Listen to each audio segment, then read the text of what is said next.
ಒಂದು ನನ್ನ ಒಬ್ಬ ಅಭಿಮಾನಿಯಾಗಿ ಒಬ್ಬ ಮನವಿ. ಸೊ ಸರ್ಕಾರ ನಿಂತ್ಕೊಂಡು ಈ ಕಾರ್ಯಕ್ರಮನ ಮಾಡಬೇಕಾಯಿತು. ಎಷ್ಟೋ ಉತ್ಸವಗಳನ್ನ ಮಾಡಿದ್ದೀರಾ ನೀವು ಅಲ್ವಾ ಸಿದ್ದರಾಮಣ್ಣ, ನೀವು ಕರ್ನಾಟಕ ರತ್ನ ಕೊಟ್ಟಿರ್ಬೋದು, ಆದರೆ ಇದೊಂದು ಕಾರ್ಯಕ್ರಮ ಮಾಡಿಬಿಟ್ಟಿದ್ರೆ ಇಡೀ ಕರ್ನಾಟಕದ ಅಭಿಮಾನಿಗಳು ನಿಮ್ಮನ್ನು ಒತ್ತು ಮೆರೆಸ್ತಾ ಇದ್ರು.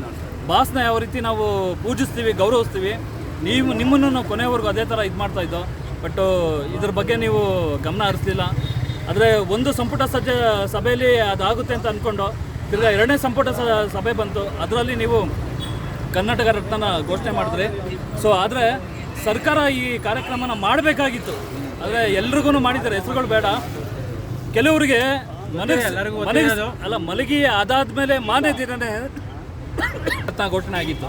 ಸೊ ಜಗತ್ತು ನೋಡ್ತಾ ಇದೆ. ಆದ್ರೂ ನೀವೇನೇ ಮಾಡಿ ಏನೇ ಬಿಡಿ, ಯಾವಾಗೂ ಗ್ರ್ಯಾಂಡಾಗೇ ಇರ್ತಾರೆ ಬಾಸು. ನೋಡಿ ಇದು ಸರಿನಾ?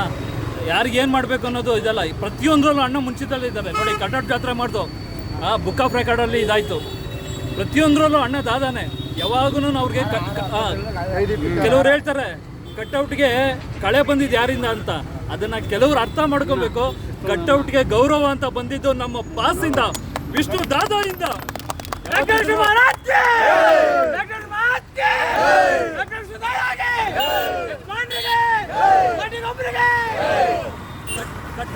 ಕಟ್ಔಟ್ ಅಂದರೆ ಆಗಿನ ಕಾಲದಿಂದನೂ ಇವತ್ತಿನವರೆಗೂ ಮುಂದಕ್ಕೂ ಕಟ್ಔಟ್ಗೆ ಒಂದು ಬೆಲೆ ಐತೆ. ಕಟ್ಔಟ್ಗೆ ಬೆಲೆ ಬಂದಿದ್ದೆ ನಮ್ಮ ದಾದಾಯಿಂದ. ಅದು ಪ್ರೂವ್ ಮಾಡಿ ತೋರಿಸಿದ್ದೀವಿ ನಾವು. ವಿಷ್ಣು ಸೇನಾ ಸಮಿತಿ ಆಗಿರ್ಬೋದು, ಬೇರೆ ಅಭಿಮಾನಿಗಳು, ವಿಷ್ಣು ಅಭಿಮಾನಿಗಳಾಗಿರ್ಬೋದು, ಅದನ್ನು ಪ್ರೂವ್ ಮಾಡಿ ತೋರಿಸಿದ್ದೀವಿ. ಸರಿನಾ? ಯಾವತ್ತಿದ್ದು ದಾದಾ ಸಾಯೋವರೆಗೂ ಇರ್ತಾರೆ. ಅವ್ರು ಎಲ್ಲೋ ಹುಟ್ಟಿದ್ದಾರೆ. ಅವರು ಆ ಹುಟ್ಟಿರೋದಕ್ಕೆ ನಮ್ಮನ್ನು ಈ ಥರ ಎಲ್ಲ ಪ್ರೀತಿ ವಿಶ್ವಾಸದಿಂದ ಇದು ಮಾಡ್ತಾ ಇರೋದು. ಕೆಲವು ನೋಡಿ, ಇಲ್ಲಿ ಇವಾಗ ಎಷ್ಟೋ ವರ್ಷಗಳಾದಮೇಲೆ ಒಳ್ಳೇದಾಗ್ತಾ ಬರ್ತಾ ಇದೆ. ಮುಂದೆ ಒಳ್ಳೇದಾಗುತ್ತೆ ಅನ್ನೋದು ನಮ್ಮ ಅಭಿಪ್ರಾಯ. ಎಲ್ರಿಗೂ ನಮಸ್ಕಾರ.